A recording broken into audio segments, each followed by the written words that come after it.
अब आपके सामने पेश होता है टाइप्स ऑफ फ्लो। फ्लो कितने तरीके के होते हैं, ये आपकी स्क्रीन पे आ गया टाइप्स ऑफ फ्लो। निहारिका देख रहे हैं आप, लहरें देख रहे हैं, लहरों से डर के नौका पार नहीं होती, बिना मेहनत किए कोई जय जयकार नहीं होती, कोशिश करने वालों की हार नहीं होती। ऐसा है कुछ टाइप्स ऑफ फ्लो।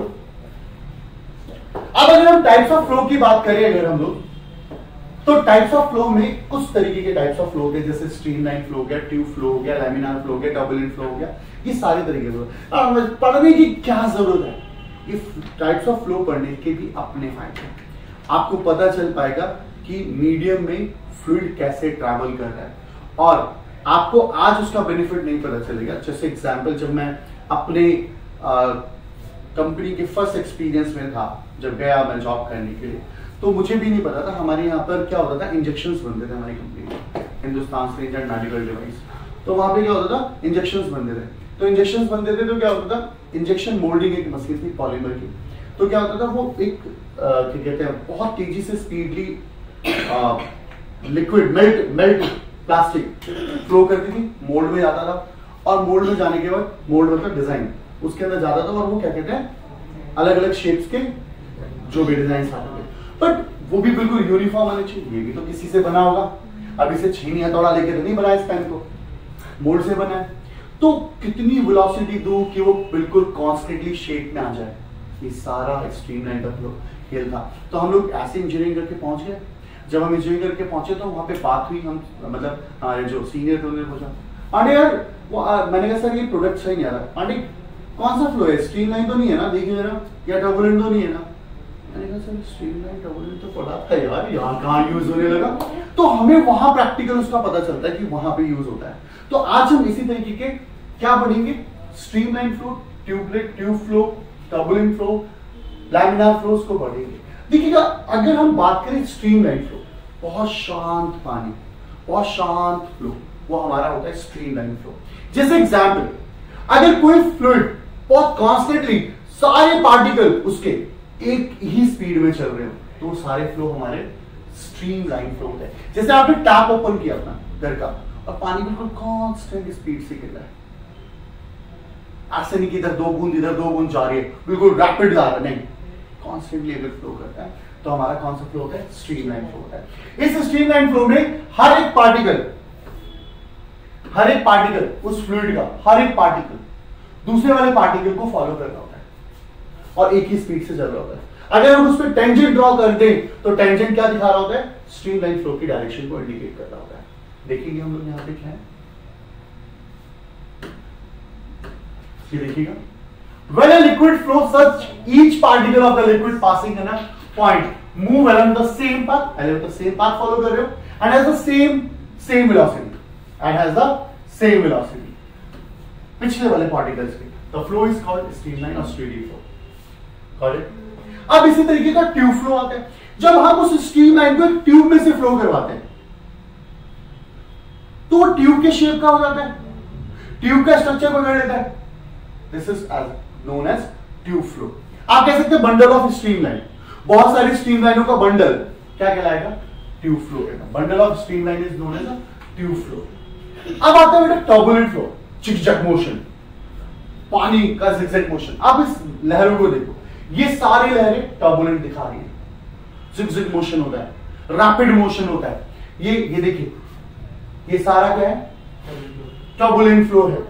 मतलब जब वेलोसिटी बहुत हाई लेवल पर होती है, पानी रैंडमली मूव कर रहा होता है, अगली वेलोसिटी पिछली वेलोसिटी पार्टिकल्स की वैरी कर रही होती है, उससे किसी को कोई लेना देना नहीं होता, तो उस तरीके की वेलोसिटी हमारी टर्बुलेंट वेलोसिटी कहलाती है। डन मेरा बेटा, that flow are known as a turbulent flow. अब यहां पर ध्यान से सुनिए क्या हुआ, ये डायग्राम मुझे बहुत अच्छा लगा। यहां पे देखिए, यहां से यहां तक आप देख रहे होंगे बिल्कुल पानी शांत दिख रहा है,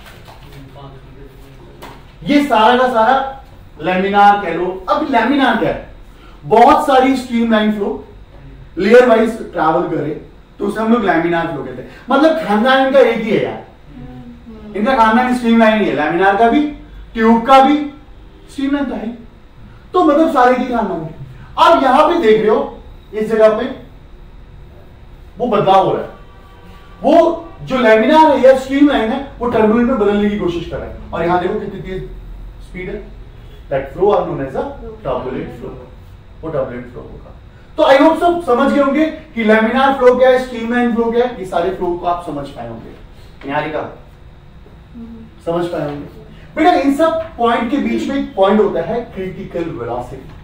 अब ये क्रिटिकल वेलोसिटी क्या है? मैंने क्या हुआ, हम सब परेशान थे, निहारिका हॉस्पिटल में लेटी हुई थी, हम गए, वंश भी पसीना पोंछते हुए पहुंचा और कहता है हम सारे ऑपरेशन थिएटर के बाहर खड़े, डॉक्टर बाहर आता है, हम पूछते हैं निहारिका कैसी है, बस कहते हैं निहारिका कैसी है, तो डॉक्टर कहता है she is in critical condition. अब क्रिटिकल कंडीशन का मतलब क्या होता है? वो यहाँ रह भी सकती, जा भी सकती। अरे यार पहुंचाया नहीं, मतलब क्रिटिकल लाइन मीन्स व्हाट? जब डॉक्टर बोले ना क्रिटिकल कंडीशन मीन्स समझ जाओ, tin.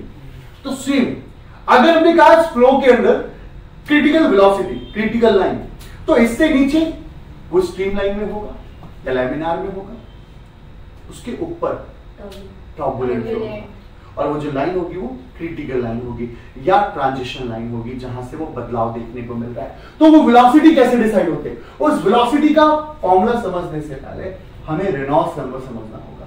Reynolds number is what? R. Reynolds R is what? VC rho D upon में विस्कोसिटी। अब यहां ध्यान से सुनिए, वीसी क्रिटिकल वेलोसिटी होती है, ये नंबर बस ये इंडिकेट कर रहा होता है, ये नंबर बस इंडिकेट कर रहा होता है कि नेचर ऑफ फ्लूइड क्या होगा। जैसे एग्जांपल, किसी के सब्जेक्ट में अच्छे मार्क्स आ रहे हैं तो हम कहते हैं ठीक है इस बच्चे को अच्छी नॉलेज होगी। वो मार्क्स क्या डिसाइड करता है कि हाँ बच्चे की पकड़ सब्जेक्ट में अच्छी है, ये तो डिसाइड करता है। Same as it is, Reynolds एक नंबर है, नंबर क्या इंडिकेट करता है कि फ्लो कैसा होगा। टाइप मतलब जो फ्लो है, मतलब हमने वैल्यूज डाली, उसकी वेलोसिटी डाली, डायमीटर ऑफ ट्यूब डाला, ये सब डाला, तो हमें पता चल गया फ्लो कुछ ऐसा होगा। जैसे एग्जांपल, अगर हम रेनॉल्ड्स नंबर की बात कर रहे हैं तो Reynolds number is what? VC critical velocity, उसकी वेलोसिटी कितनी है? रॉ यानी डेंसिटी ऑफ फ्लूइड क्या है, डायमीटर ऑफ ट्यूब क्या है, जिस ट्यूब में से वो फ्लो हो रहा है, और उसका वो कितना विस्कस है। ये सारी वैल्यूज मिलाकर क्या बनाती है हमारी? एक रेनॉल्ड्स नंबर बनाती है। रेनॉल्ड्स नंबर बस क्या बताता है? नेचर ऑफ फ्लूइड कैसा होगा। अगर मैं आपको बताता हूं, अगर देखो अलग अलग बुक्स ना अलग अलग वैल्यूज को फॉलो करती हुई, ठीक है। जैसे एग्जांपल, अगर रेनॉल्ड्स नंबर की वैल्यू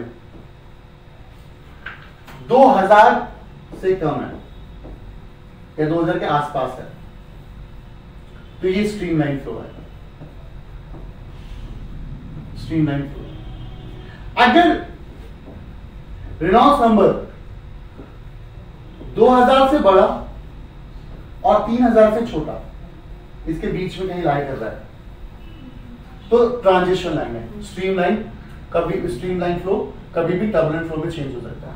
और अगर वो 3000 से ऊपर जा रहा है तो वो टर्बुलेंट फ्लो होगा। और अगर वेलोसिटी की बात करें तो ये क्रिटिकल वेलोसिटी। सर कैसे ड्राइव करेंगे? वो जो डायमेंशन फॉर्मूला का मेथड था ना, उससे हम लोग इस क्रिटिकल वेलोसिटी को ड्राइव कर सकते हैं। उस क्रिटिकल वेलोसिटी को हम इस नाम, क्योंकि देखिए कैसे, अगर आपसे आ जाएगी क्रिटिकल वेलोसिटी ड्राइव करके दिखाओ, तो आपको कुछ नहीं करना। देखो v directly proportional to Reynolds, इसका कोई यूनिट नहीं होता, ईटा a रॉ b d c, ठीक है। और यहां से क्या निकल के आएगा? Critical velocity. रिलेशन क्या निकल जाएगा? क्रिटिकल वेलोसिटी का। डन? अरे यार पता है ना, m0 l1 t-1, यहां से वैल्यू निकाल लोगे। मैं आपको बता देता हूं, a की वैल्यू कितनी आएगी?